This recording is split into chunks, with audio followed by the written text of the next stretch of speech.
Welcome, my friend.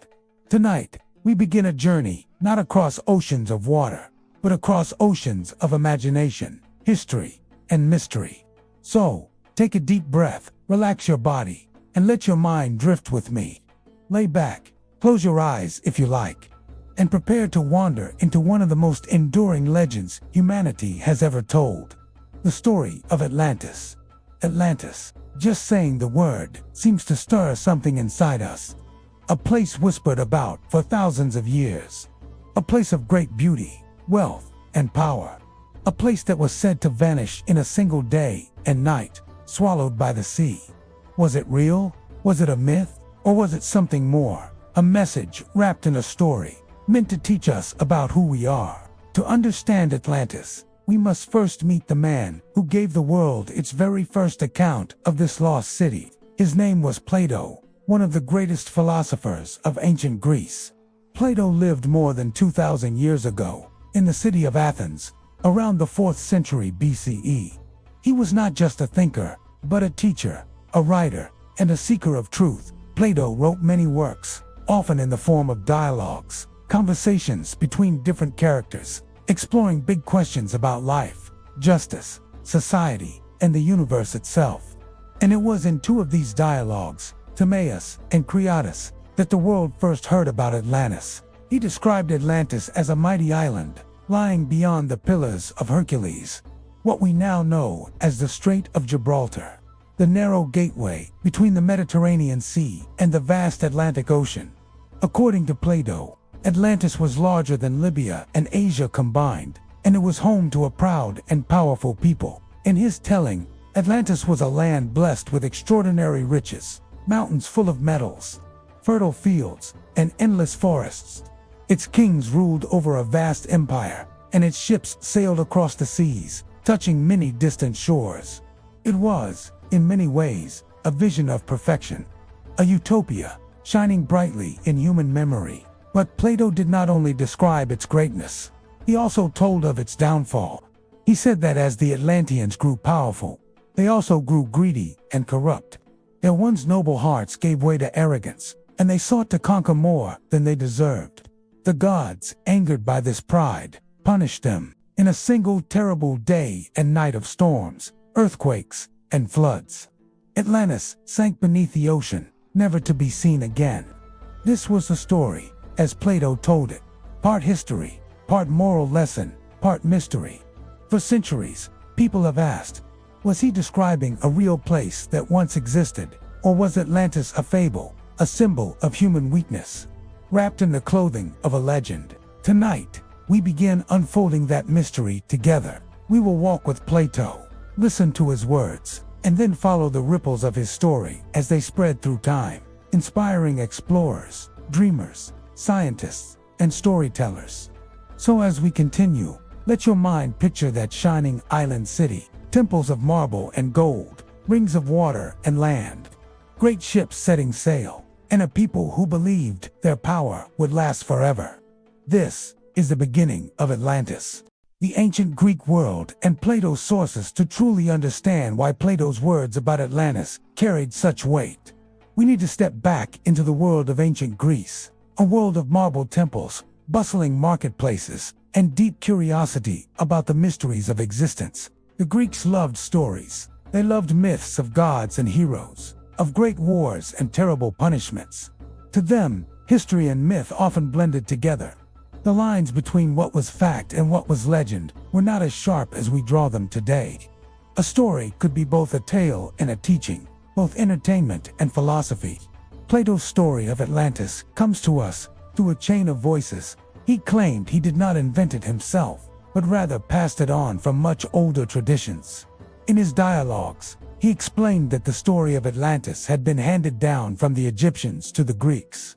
According to Plato, the tale was first told to Solon, a wise statesman and poet of Athens, who lived about 200 years before Plato. Solon, as the story goes, traveled to Egypt, where he was welcomed by the learned priests of the city of Sais. There, the priests told him of an ancient and powerful land, Atlantis, which had existed long before the Greeks and had perished in a great catastrophe. The Egyptians, you see, were keepers of very old records. They had temples filled with inscriptions and scrolls that stretched back thousands of years, chronicling floods, dynasties, and long-forgotten kingdoms. It was from these records the priests told Solon that the memory of Atlantis survived. Solon intended to bring the story back to Greece and write it down in verse, but, according to Plato, Solon never completed the work. Instead, the story was passed down orally, like a whisper moving through generations. Eventually, it reached the family of Plato, and he, the philosopher, decided to preserve it in his writings. Now, was this chain of transmission real? Did Solon truly hear of Atlantis in Egypt? Or was Plato weaving a story to make his philosophical points more powerful? We cannot say for certain, but what we can say is that Plato's presentation gave the tale a sense of authority. By connecting it to Egypt, one of the oldest civilizations known to the Greeks, he made Atlantis feel ancient and credible. It is also important to remember what kind of man Plato was. He was not a storyteller in the casual sense. He was a thinker, deeply concerned with the state of society, the nature of justice, and the fate of nations. His works were often parables in disguise. When he wrote of Atlantis, he may have been less concerned with whether the city existed, and more concerned with what it represented. In the Timaeus and Creatus, Plato contrasts Atlantis with ancient Athens. He describes Athens as a place of virtue, moderation, and balance, while Atlantis, though mighty, becomes corrupted by greed and ambition. To the listener, the lesson was clear. Societies that lose their moral compass, no matter how powerful, are destined to fall. This was a timeless warning, and it still resonates with us today.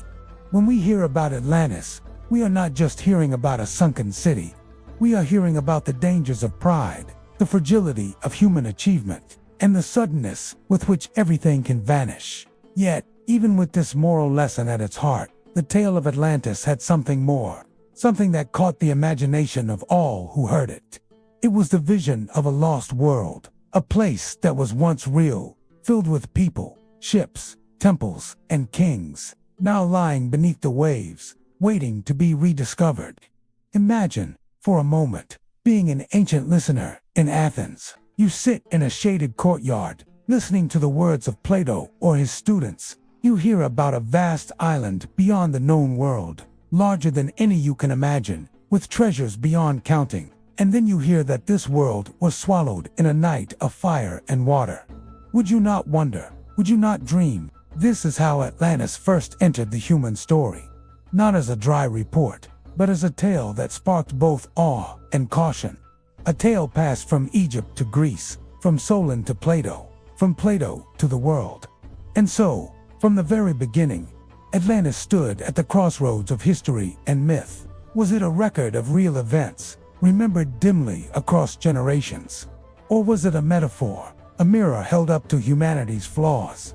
These questions, born in ancient Greece, continue to ripple forward even now. The splendor of Atlantis, if Plato's words are to be believed, Atlantis was no ordinary land. It was not just another island in the sea, but a world of its own. Vast, wealthy, and unlike anything the Greeks had ever seen. He describes Atlantis as a great island larger than Libya and Asia Minor combined. That is an enormous claim, one that stretches our imagination. Where exactly this island lay has been debated for centuries. Plato places it beyond the Pillars of Hercules, what we now call the Strait of Gibraltar. In his time, that narrow passage between Spain and Morocco was the gateway from the Mediterranean into the vast, unknown Atlantic Ocean. Beyond those pillars, he tells us, there lay a great land. Atlantis, the city at the heart of this island, was built with remarkable precision. Imagine, if you will, a series of concentric circles, rings of land and rings of water, alternating one after the other, like ripples spreading out across a pond. At the very center of this design lay the royal palace and the great temple of Poseidon, the god of the sea, whom the Atlanteans worshipped above all. The rings of land and water formed natural harbors and canals. Ships could sail from the outermost harbor all the way to the inner sanctuary, passing through bridges and gates. The design was both beautiful and practical. a symbol of harmony between human ingenuity and the forces of nature.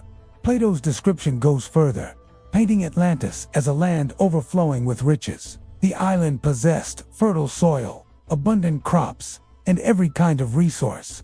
It was said to have elephants, great forests, and metals both common and rare. Among these metals was a mysterious one called orichalcum, which gleamed with a fiery red light and was said to be second only to gold in value. The Atlanteans built walls of this shining metal, decorating their temples and palaces. When the sun struck those walls, the city must have seemed like it was aflame with brilliance.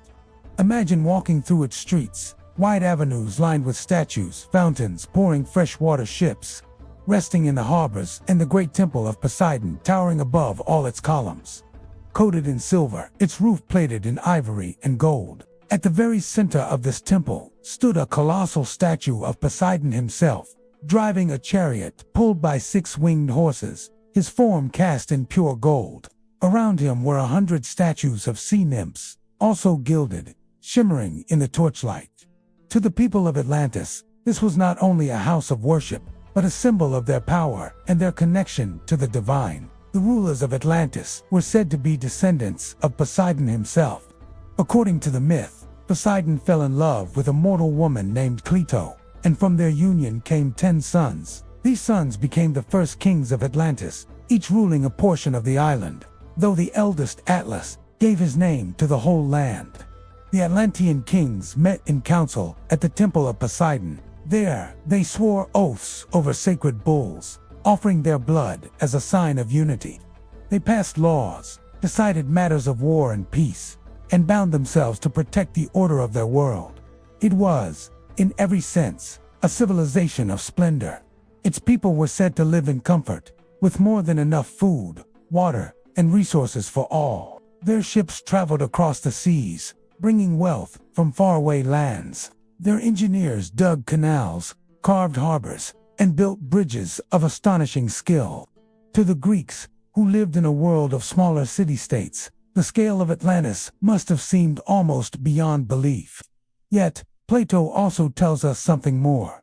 The Atlanteans were not always corrupt. In the beginning, they were noble and virtuous, living in balance with nature and honoring the gods. Their strength lay not just in their wealth, but in their discipline and wisdom.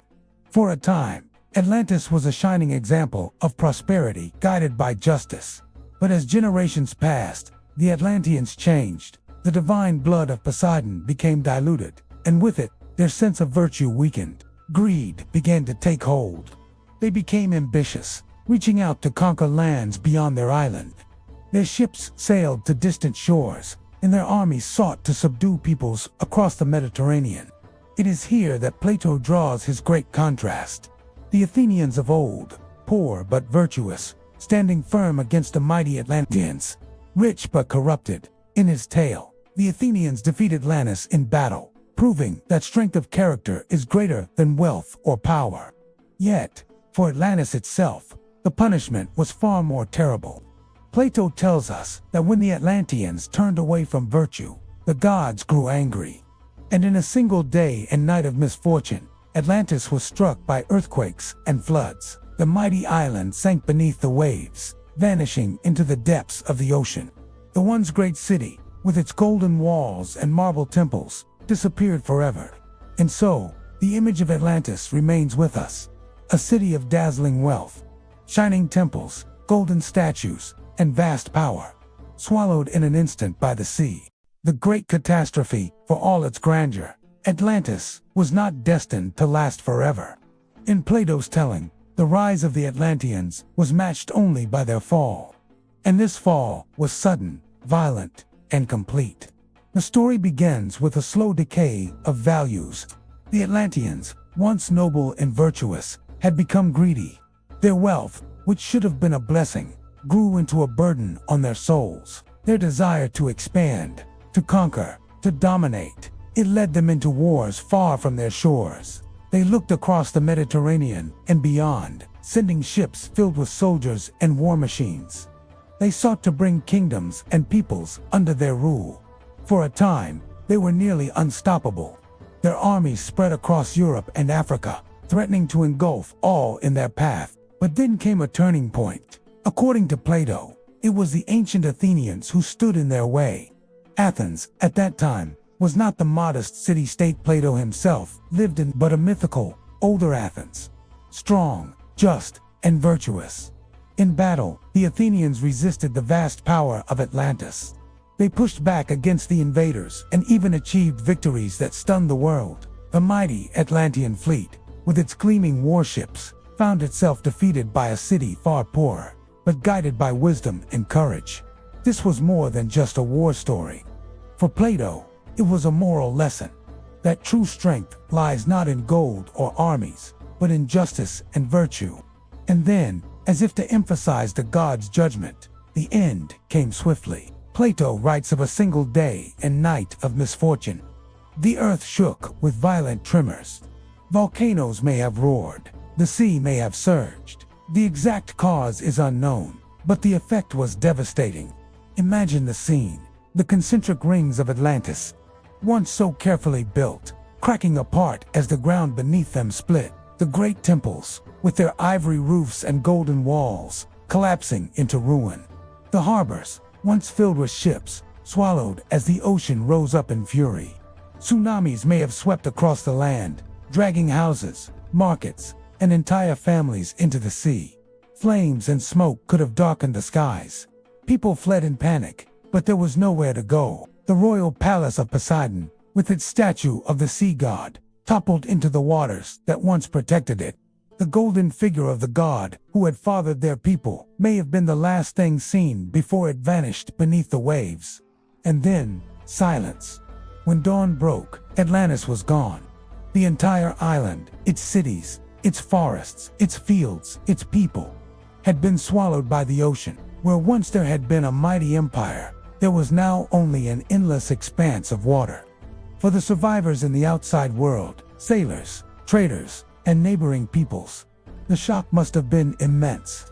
Imagine hearing tales from those who claimed to have seen Atlantis, only for it to vanish without a trace. A civilization so great that it seemed eternal, erased overnight. Plato himself writes that the sea where Atlantis once lay became impassable and impenetrable, choked with mud and shoals left behind by the sinking island. To his audience, the meaning was clear. Atlantis was a warning. No matter how advanced or powerful, a civilization that loses its virtue will collapse. The gods themselves will see to it. But here is where mystery begins to intertwine with myth. Did Plato mean this literally? A real island swallowed by catastrophe? Or was it simply an allegory, a story designed to teach Athenians about humility and virtue? Over the centuries, this question has haunted historians, explorers, and dreamers alike. Some argue that Plato invented Atlantis as a philosophical metaphor, nothing more. Others believe he was preserving a memory, perhaps distorted, but rooted in a real disaster, such as the eruption of Pharos Santorini or the collapse of the Minoan civilization. And still others believe Atlantis truly existed and that one day its ruins may be found beneath the sea. Regardless of interpretation, the image is unforgettable. A mighty city, glowing with gold and marble, filled with ships and temples, swallowed whole in a single night of fire and water. Atlantis became not just a story of loss, but a symbol of human pride, of divine punishment, and of the fragility of civilization. The echo of a vanished world. The night Atlantis sank beneath the sea, its story could have ended. Civilizations rise and fall all the time, and many are forgotten, buried beneath sands or waves. But Atlantis was different. It lived on because Plato wrote it down. His two dialogues, Timaeus and Critias, ensured that the tale of Atlantis was preserved. And with each generation that read it, the story took on new meanings. In the centuries after Plato, some thinkers treated Atlantis as history, others dismissed it as a moral fable. But one thing was clear: the name Atlantis had power. It evoked mystery, grandeur, and tragedy. During the Hellenistic period, scholars debated its reality. Some believed it was an allegory meant to show Athens at its most virtuous, a kind of patriotic tale. Others whispered that it was a memory of a forgotten past, perhaps a disaster passed down orally before being shaped into myth. The Romans, who admired Greek culture, also knew of the story. Writers such as Pliny the Elder mentioned strange lands and vanished islands, which some connected to Atlantis. Still, it was never treated as central history. For a long time, it lingered in the shadows, a half-forgotten legend. But the Middle Ages brought new life to old stories. Monks copied Plato's works by hand, and in doing so, preserved the tale of Atlantis. For medieval Europeans, it became less about moral lessons and more about curiosity. Where could such a land have been? Then came the age of exploration, and suddenly, the story of Atlantis burned with new fire. When Christopher Columbus sailed west in 1492, many Europeans remembered Plato's words about a great island lying beyond the Pillars of Hercules. Some wondered, was the New World itself the lost Atlantis? This idea quickly spread. Writers and explorers speculated that the native peoples of the Americas might be descendants of Atlanteans, the pyramids of the Maya and Aztec, the great cities of the Inca. These, some argued, were echoes of Atlantis's greatness. Atlantis became more than a myth. It became a lens through which Europeans tried to understand the vast, unknown lands they were encountering. By the 16th and 17th centuries, thinkers like Francis Bacon even used Atlantis as a metaphor for utopia.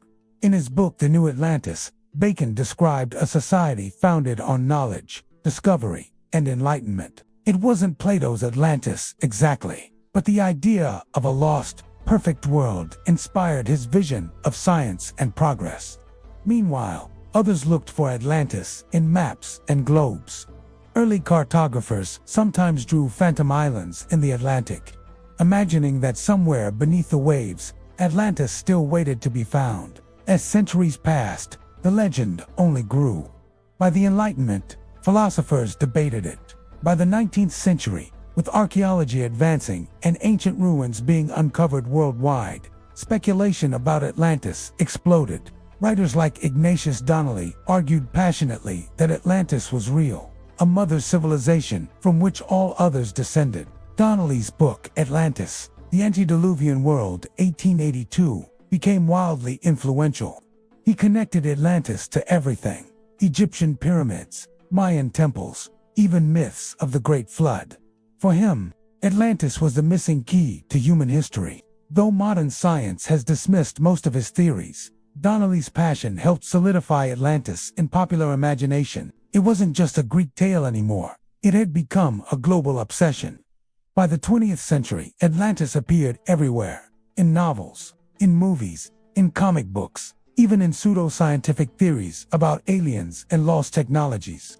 For some, it became a metaphor for the dangers of hubris. For others, it was proof that humanity once had secrets far beyond what we understand. And through all of this, one question remained: was it real? The answer continues to divide people. Archaeologists insist there is no evidence of an advanced Atlantean empire. Historians see Plato's story as allegory. Yet dreamers and seekers keep searching. In the Caribbean, in the Mediterranean, even beneath the ice of Antarctica. What's undeniable is this: Atlantis refused to die. The island may have sunk, but the myth rose higher than ever. Across time, cultures, and continents, the name Atlantis stirs a powerful feeling, a mix of awe, curiosity, and longing. It's not just the story of a city lost to the sea. It's the story of human imagination refusing to let go of a mystery. Searching the seas for Atlantis, the legend of Atlantis is powerful because it lives in a space between fact and myth. Plato gave us details: an island larger than Libya and Asia combined, beyond the Pillars of Hercules, destroyed in a single day and night. Those clues have inspired centuries of searching. Scientists, explorers, and dreamers have all tried to pin Atlantis to a real-world location. Let's explore some of the most famous theories. The Minoan hypothesis, Santorini Thera. One of the most popular scientific explanations ties Atlantis to the Minoan civilization. Around 1600 BCE, the island of Thera, modern Santorini, in the Aegean Sea, was rocked by one of the largest volcanic eruptions in history. The explosion devastated the Minoan civilization on Crete, sending massive tsunamis and covering the land in ash. To some historians, this disaster matches Plato's story of a powerful, advanced civilization suddenly destroyed by the sea. The Minoans had great palaces, advanced plumbing, vibrant art. They seemed almost futuristic for their time. It's possible that memories of their downfall survived in oral traditions, eventually shaping Plato's tale. The Atlantic Ocean theory. Many believe Atlantis lies beneath the waves of the Atlantic itself. After all, Plato said it was beyond the Pillars of Hercules, the straits we now call Gibraltar. Over the centuries, people have speculated about the Azores, a cluster of islands in the mid-Atlantic. Could they be the mountaintops of sunken Atlantis? Explorers in the 19th and 20th centuries claimed to find ruins, though most turned out to be natural formations. Still, the vastness of the Atlantic keeps the possibility alive in the imagination. The Caribbean connection. Some modern theories place Atlantis in the Caribbean, especially around the Bahamas and Cuba. In 1968, divers near Bimini Island discovered long rows of stone blocks, which came to be known as the Bimini Road. Some believed it was a sunken harbor or road built by Atlanteans. Scientists, however, argue it's a natural limestone formation. Still, the clear waters of the Caribbean, with their hidden reefs and mysterious shapes, keep fueling speculation. Some even claim Atlantis lies beneath Cuba's waters, where sonar surveys have shown unusual structures. Antarctica, Atlantis under ice. This is one of the wildest theories. Some researchers, particularly in the mid-20th century, suggested that Antarctica might once have been free of ice, and that Atlantis could have been there. Maps like the mysterious Piri Reis map of 1513, which appears to show Antarctica's coastline centuries before it was discovered, have been used to support this idea. Of course, mainstream science is skeptical, but the thought of a lost world buried beneath miles of ice is undeniably haunting. Other theories. Atlantis has been placed in nearly every corner of the world. Spain. Some claim the marshes of Andalusia match Plato's description. Archaeological sites like Donana National Park have been investigated as possible locations. Morocco. Certain ancient ruins are thought to resemble Atlantean temples. Bolivia. Some say the city of Tiwanaku in the Andes might have been connected to Atlantis, despite being inland. Indonesia, with its thousands of islands and history of rising seas. Some believe this could be Atlantis's home. Why we search? What's fascinating is that no matter how many times science says there is no evidence, the hunt for Atlantis continues. It's not really about finding ruins under the sea. It's about the possibility. Atlantis symbolizes the idea that history is deeper and stranger than we know. Each theory, whether grounded in archaeology or pure fantasy, reveals something about us. Our hunger for lost knowledge, our curiosity about the past, and our belief that there may be truths hidden beneath the waves, waiting to be discovered. The idea of Atlantis has never faded away. If anything, it has grown more powerful over time, weaving itself into the imagination of writers, artists, and dreamers across centuries. Atlantis in Renaissance imagination. During the Renaissance, when Europe rediscovered classical knowledge, Plato's story of Atlantis returned to the spotlight. Scholars debated whether it was allegory or truth. Explorers, fresh off the discovery of the Americas, wondered if they had found the new Atlantis. Maps from the 15th and 16th centuries sometimes marked mysterious islands, hinting at hidden lands. Atlantis became both a symbol of human achievement and a warning about arrogance and downfall. Atlantis in literature. Atlantis has fueled writers' pens for centuries. Some of the most influential works include Francis Bacon's New Atlantis, 16-7. Bacon described a utopian society full of learning, science, and discovery. His Atlantis wasn't about destruction, but about the ideal human future. This book influenced the way people linked Atlantis to knowledge and progress. Jules Verne, 20,000 Leagues Under the Sea, 1870. In Verne's adventure, Captain Nemo guides his submarine to the ruins of Atlantis beneath the sea.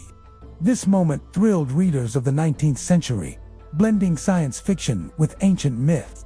Ignatius Donnelly's Atlantis, The Antediluvian World, 1882. Donnelly's book was a sensation. He argued Atlantis was real, the cradle of all ancient civilizations, and that its destruction explained biblical floods. His theories, though dismissed by mainstream scholars, deeply shaped how the public imagines Atlantis even today. Atlantis in art and imagination, painters and illustrators, especially in the 19th and 20th centuries, created breathtaking visions of Atlantis. Vast temples glowing under the ocean, beautiful cities with golden spires, Atlanteans as either wise philosophers or arrogant rulers. These images captured both the utopian dream and the tragic collapse. Atlantis in movies and pop culture. Atlantis has also conquered the big screen and modern storytelling.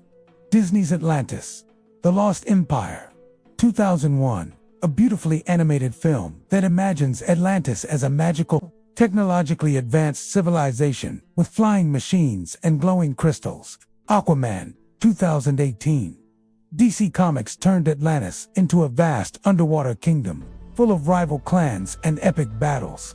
Stargate, Atlantis 2004 to 2009, a TV series that blended science fiction with mythology, portraying Atlantis as an ancient city built by powerful aliens. Indiana Jones and video games from Indiana Jones and the Fate of Atlantis to countless games like Assassin's Creed and Tomb Raider. Atlantis is a recurring theme in interactive adventures. Atlantis in music and symbolism. Atlantis even shows up in music and lyrics, symbolizing paradise lost, a yearning for something pure and ancient. In spiritual circles, Atlantis often represents hidden wisdom or advanced forgotten knowledge. Why pop culture loves Atlantis? Atlantis is the ultimate blank canvas. Plato gave us a mysterious story. Just enough detail to spark curiosity, but not enough to close the book. That gap leaves room for sci-fi writers to imagine alien worlds, fantasy creators to dream of magic crystals, historians to wonder about forgotten civilizations. Atlantis has become less of a single story and more of a mythic archetype, a symbol of the lost golden age humanity keeps searching for. Atlantis in mysticism, spirituality, and conspiracy theories. Atlantis has always been more than just a lost city. It's been a symbol of hidden wisdom, forgotten power, and mystical knowledge. For centuries, spiritualists, occultists, and visionaries have claimed that Atlantis wasn't only real, it was extraordinary. Atlantis and Theosophy. In the late 19th century, Helena Blavatsky, founder of the Theosophical movement, gave Atlantis new life. She claimed Atlantis was home to the fourth root race of humanity, a spiritually advanced people. These Atlanteans supposedly mastered psychic powers, telepathy, and technology far beyond our own. But pride and misuse of their abilities led to their downfall. For Atlantis wasn't just history, it was a spiritual lesson for humanity. If we let ego and greed control us, we too could fall like Atlantis. Edgar Cayce, the sleeping prophet. Perhaps no one influenced modern Atlantis mythology more than Edgar Cayce. 1877 to 1945. Cayce, a famous American psychic, made hundreds of readings about Atlantis. He claimed Atlantis was destroyed in 3 great cataclysms, the last around 10,000 BCE. He described Atlanteans as having advanced energy technology, flying machines, and crystal power sources. Cayce even predicted that parts of Atlantis would resurface in the 1960s near the Bahamas. Though controversial, Cayce's visions inspired countless believers and linked Atlantis with New Age spirituality. Atlantis and crystal power. One of the most enduring New Age beliefs is that Atlanteans used giant crystals for energy, crystals that powered machines, crystals that stored wisdom, crystals that amplified psychic abilities. Today, in spiritual shops, you'll still find references to Atlantean crystals and meditations designed to tap into Atlantis energy. Atlantis and ancient aliens. Modern conspiracy theories often tie Atlantis to extraterrestrials. Some claim the Atlanteans were guided by alien visitors. Others say Atlantis was itself an alien colony, blending human and off-world knowledge. Popular TV shows like Ancient Aliens argue that Atlantis might explain sudden leaps in human civilization. Atlantis here becomes part of a bigger question. Did we once share Earth with another advanced intelligence? Atlantis and the Hollow Earth Antarctica theories, other fringe theories suggest. Atlantis lies buried under Antarctica's ice, hidden after Earth shifted on its axis. Or that Atlanteans retreated into a hollow Earth, creating an underground utopia. These ideas blend myth with speculative science, feeding endless debates online. Atlantis as a spiritual symbol beyond theories. Atlantis is often seen as a metaphor for human destiny, a golden age of harmony, destroyed by hubris, a warning to balance technology with wisdom, a symbol of lost paradise, something humanity longs to return to. For mystics, Atlantis isn't just about the past, it's about the future. They believe the Atlantean spirit is awakening again as humans step into a new age of knowledge and global unity. Why these theories captivate us? Atlantis continues to thrive in mysticism because it offers three powerful promises. We were once greater than we are now. We carry hidden powers waiting to be rediscovered. History is a cycle. We can rise or fall, just like Atlantis. In a world full of uncertainty, Atlantis gives hope that maybe, just maybe, we're destined for something bigger than we imagine. The scientific searches and modern explorations for centuries, Atlantis has sat in that strange space between myth and possibility. But in the last 200 years, explorers, scientists, and even governments have tried to find evidence that this lost city really existed. Early expeditions and speculations in the 1800s and 1900s, adventurous explorers began looking for Atlantis in earnest. Some searched the Azores Islands, believing their volcanic peaks were the last remnants of Atlantis. Others scanned the Canary Islands, pointing to ruins and strange stone structures. A few looked toward the Caribbean and Central America, claiming Mayan and Aztec ruins resembled descriptions of Atlantis. Though these early searches lacked science, they fueled excitement and kept the legend alive. Oceanography and the search beneath the waves. The rise of modern oceanography in the 20th century gave new hope in the Atlantic Ocean. Sonar scans revealed underwater ridges and plateaus, some thought to be drowned continents.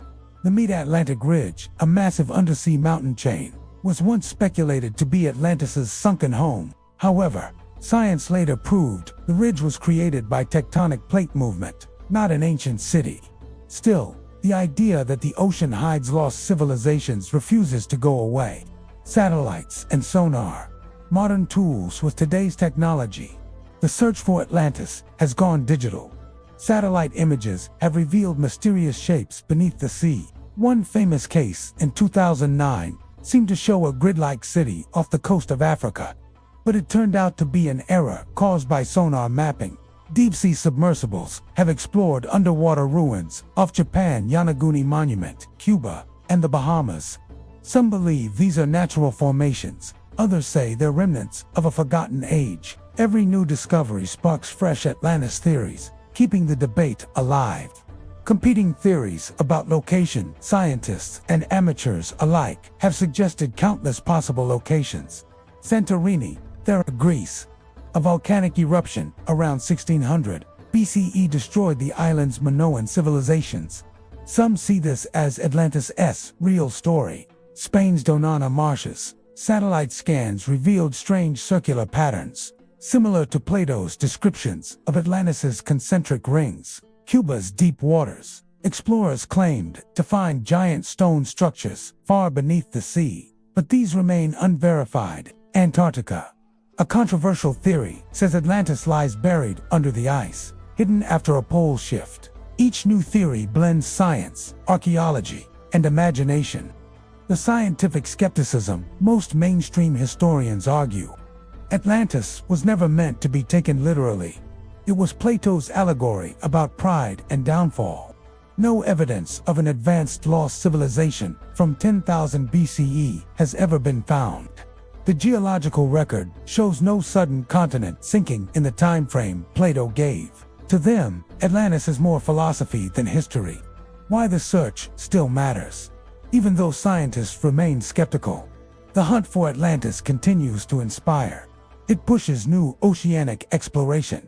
It drives curiosity about ancient civilizations. It challenges us to ask, how much of human history is still hidden beneath the sea? As oceanographers like to say, we've explored more of outer space than we have of the deep ocean. Who knows what's waiting down there? Atlantis in popular science and media, from National Geographic documentaries to TV shows like Ancient Aliens, Atlantis keeps showing up. Some scientists now admit, while Atlantis itself may not be real, lost cities absolutely are. Cities like Troy, once thought myth, were eventually proven real. That lingering what if is what keeps Atlantis at the center of both serious science and fringe theories. The legacy and meaning of Atlantis. For more than 2,000 years, the story of Atlantis has drifted between myth and possibility, dream and memory. Plato gave us only a few pages, yet from those lines, entire worlds of imagination have been built. The symbolism of Atlantis. When we strip away the arguments whether Atlantis was in the Mediterranean, the Atlantic, or only in Plato's mind, what remains is the symbolism. Atlantis is the warning of what happens when a civilization grows too proud. It is the dream of a perfect, golden society that humanity once had or might create again. It is the mystery that reminds us how much of the earth, especially the ocean, remains unexplored. In every interpretation, Atlantis is never just about the past. It's also about our present choices and our future. The human fascination with lost worlds. Why does Atlantis hold us so tightly? Because it plays into some of humanity's deepest questions. Where did we come from? How advanced were our ancestors? Could an entire civilization disappear without a trace? These are questions that echo not just in history books, but in our imagination and even in our dreams.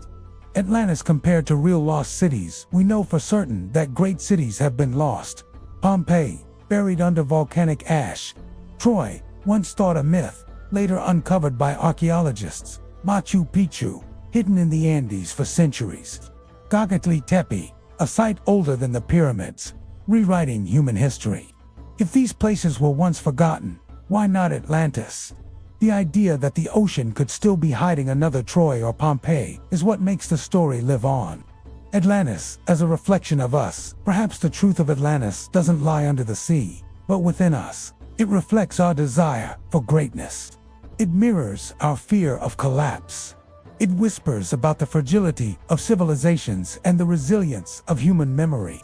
Whether Atlantis was real or not, it is real in how it shapes the way we think about history, discovery, and mystery.